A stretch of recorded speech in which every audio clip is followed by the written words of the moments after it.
Hello दोस्तों, UPSC allrounder में आपका स्वागत है। चलिए आज बात कर लेते हैं अल नीनो और अल नीना की। जैसे कि अभी हम लोगों ने थोड़ी देर पहले बताया था कि इसका प्रभाव भारत के मानसून पर पड़ता है। ठीक है, तो ये नाम इनके कैसे पड़े और ये क्या है, मूल रूप से ये किसे कहा जाता है। ठीक है, आइए इसे सरल भाषा में समझते हैं। तो अल नीनो और अल नीना क्या है। तो अल नीनो और अल नीना ये दो प्राकृतिक जलवायु घटनाएं हैं जो प्रशांत महासागर में, विशेष रूप से दक्षिण अमेरिका के पश्चिमी तट के पास, यानी समुद्र तट के पास में ये होती हैं, है ना। समुद्र की सतह के तापमान में असामान्य परिवर्तन के कारण ये घटनाएं होती हैं।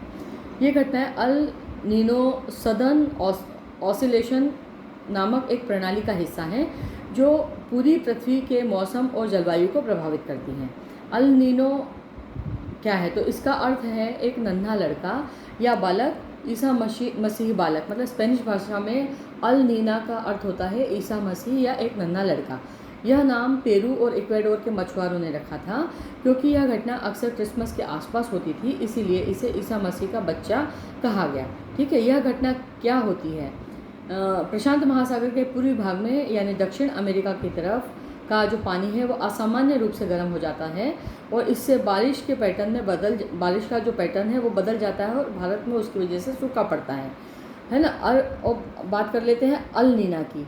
तो अल नीना का अर्थ होता है एक नन्ही लड़की। स्पेनिश भाषा में अल नीनो का उलट नाम है यह अल नीनो के विपरीत स्थिति है। घटना क्या होती है इसमें, तो समुद्र की सतह का तापमान लगभग सामान्य से कम हो जाता है।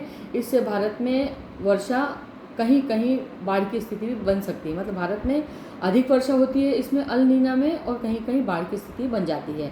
संक्षिप्त में नामों की उत्पत्ति के बारे में अगर हम बात करें तो यह जो है वो स्पेनिश नाम है और इसका नाम अल नीनो का अर्थ होता है लड़का या लड़का, छोटा बच्चा या ईसा मसीह। और इसे मछुआरों ने क्रिसमस के आसपास गर्म पानी की वजह से रखा था इसका नाम। तो आपको अल नीना और अल नीनो के बारे में समझ में आ गया ये क्या है और इनका नाम किस वजह से पड़ा है। अगर परीक्षा में आपको ये प्रश्न आता है तो आप आराम से इसका उत्तर दे सकते हैं। अगर आपको ये सेशन अच्छा लगा हो तो मेरे चैनल को लाइक कीजिए, शेयर कीजिए और सब्सक्राइब कीजिए।